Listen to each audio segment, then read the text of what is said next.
Shut up and sit down. गांव पर निबंध। प्रस्तावना। भारत को गांव का देश कहा जाता है क्योंकि देश की कुल आबादी का 2/3 भाग गांव में बसता है। सभी को अपना गांव प्रिय होता है। मुझे भी अपने गांव से बेहद लगाव है। मेरे गांव का नाम सुमेरपुर है, जो पश्चिम राजस्थान के जोधपुर जिले के अंतर्गत आता है। शहर से महज 25 किलोमीटर दूरी पर स्थित है। छुट्टियों या तीज त्योहार के मौके पर मुझ जैसे लाखों लोग गांव जाने का हर अवसर का पूरा लाभ उठाते हैं। मेरा पूरा बचपन गांव में ही बीता। स्कूली शिक्षा भी वही हुई। मेरा परिवार आज भी अपने इसी गांव में रहता है। मेरे गांव की कुल आबादी 4000 के आसपास है। गांव में बसने वाले अधिकतर लोगों की आजीविका का साधन कृषि और पशुपालन है। कुछ लोग सुनारी, कुम्हारी, लोहारी और नाई के नाम में भी लगे हुए हैं। शहरी आबोहवा से दूर मेरा गांव प्राकृतिक रम्य स्थान है, जहां उतनी हाईटेक सुविधाएं तो नहीं है, मगर आम आदमी का जीवन आसानी से चल जाता है। गांव में किराने से लेकर हर जरूरत की चीज की दुकानें हैं। गांव के लोगों के लिए एक अस्पताल, एक सरकारी विद्यालय, डाकघर, बैंक और पंचायत घर है। गांव का पुराना कुआं आज भी हमारी प्यास बुझाता है। शांति, सद्भाव और मेलजोल के सामाजिक मूल्य आज भी यहाँ के लोगों में है। प्रकृति और पर्यावरण की अहमियत को समझने वाले लोग एक दूसरे की पीड़ा को अपनी पीड़ा मानते हैं। ऐसा जीवन है मेरे गांव का। गांव का जीवन। जब जब शहर से गांव की ओर लौटता हूँ तो एक नए जीवन का आभास होता है।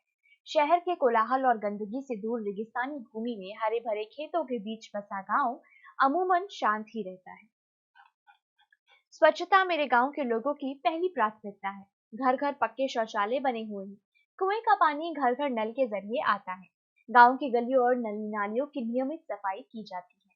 न गांव में अधिक भीड़ भाड़ होती है, न कल कारखानों और वाहनों का प्रदूषण। चारों ओर हरे भरे पेड़ और खुले खेत गांव के अच्छे स्वास्थ्य की निशानी है। शहरी जीवन से सुखमय और शांतिपूर्ण जीवन का एहसास तो गांव में ही मिलता है। गांव के प्रत्येक घर में नल से स्वच्छ जल आता है। राजस्थान में जल की कमी और अकाल के हालात अमूमन होते हैं। ऐसी विकट परिस्थितियों से निपटने के लिए घर में पानी की टंकी बनाई जाती है। मेरे गांव के हर घर में टंकी बनी होती है, जिसमें बरसात के जल का भंडारण किया जाता है। गांव में सुबह के समय का वातावरण बेहद मन भावन लगता है। पक्षियों के कलरव के साथ सूरज की किरणों को देखने का नजारा बेहद खास होता है। गांव की रचना। हमारे गांव भारत की आत्मा है। सच में भारत यही बसता है। सदियों में भारत में ग्रामीण जीवन आधारित संस्कृति रही है। गांव हमारे पुरखों ने बनाए हैं। शहरों की रचना तो उन्हीं लोगों ने की है जिन्हें जीवन में बहुत ज्यादा की चाहत थी। पैसा हो या ऐशो आराम की अधिक सुविधाओं के चक्कर में गांव को छोड़ शहरों में बसने वालों ने भले ही भौतिक सुख भोगा हो, मगर आनंदमय जीवन के आधार तो गांव ही है। प्राकृतिक माहौल में बसे मेरे गांव में छोटे छोटे सुंदर घर हैं। गांव में अच्छी सड़क है, जिनकी नियमित सफाई भी की जाती है। यहाँ 15 घंटे से अधिक बिजली भी मिल जाती है। और गांव के आसपास के पेड़ पौधों से हरियाली व स्वच्छ वायु भी। गांव को देखकर लगता है प्रकृति ने मानो संतोषी लोगों के जीने के लिए गांव बनाए हैं। यहाँ एक आम आदमी के जीने की समस्त सुविधाएं भी आसानी से उपलब्ध हो जाती है। गांव का वातावरण। मेरे गांव के लोग मिलकर एक परिवार की तरह रहते हैं। सभी के सुख दुख में शामिल होते हैं। यहाँ की अपनी एक सरकार है, जिनके मुखिया हमारे सरपंच जी हैं। गांव की अपनी संसद भी है, जिसे ग्राम सभा कहा जाता है।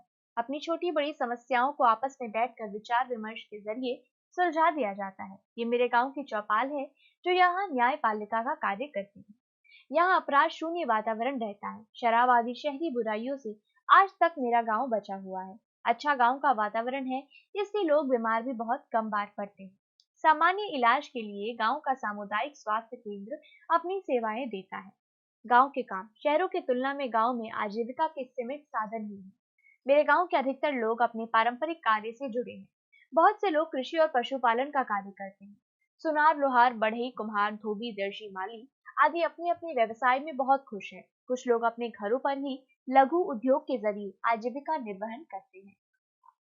मेरे गांव का वर्णन। जितने गांव के लोग बेहतरीन इंसान होते हैं, उतना ही अच्छा यहाँ का वातावरण होता है। गर्मियों के दिनों में लू, सर्दियों में मध्यम ठंड और बरसात के दिनों में अच्छी बारिश होती है। गांव में बारिश को मेहमान की तरह मानकर उनका स्वागत किया जाता है। किसान वर्षा से बेहद खुश होते हैं। चारों ओर खुशनुमा माहौल हो जाता है। सारे लोग अपने कामों में लग जाते हैं। जहां तक नजर जाती है, हरे भरे खेतों की हरियाली ही नजर आती है। मानसून के पूरे सीजन में गांव अपने काम में पूरी तरह व्यस्त नजर आता है। खेतों की फसलें गांव और शहर के लोगों के पेट भरती है। खुले आसमान के नीचे सोने का लुत्फ गांव में ही उठाया जा सकता है। यहाँ पक्के घर कम है, मगर अब इनकी संख्या में बढ़ोतरी हो रही है। मुझे चिंता इस बात की है कि मेरा खुशहाल गांव कहीं शहरों की राह पर न चल पड़े। गांव का महत्व। एक गांव का वही महत्व है जो एक इंसान के शरीर में दिल का है। सदियों से एक दूसरे पर आधारित जीवन की यह परंपरा गांव तक ही है। पूरी तरह से आत्मनिर्भर अवधारणा को संचालित करने वाले गांव में भारत की रीढ़ की हड्डी यानी किसान बसते हैं, जो अन्न उपजाकर पूरे देश का भरण पोषण करते हैं। गांव में अब तेजी से आबादी बढ़ रही है, सुविधाएं भी बढ़ रही हैं। आधुनिक मॉडल और आदर्श गांव की ओर मेरा गांव भी चल पड़ा है।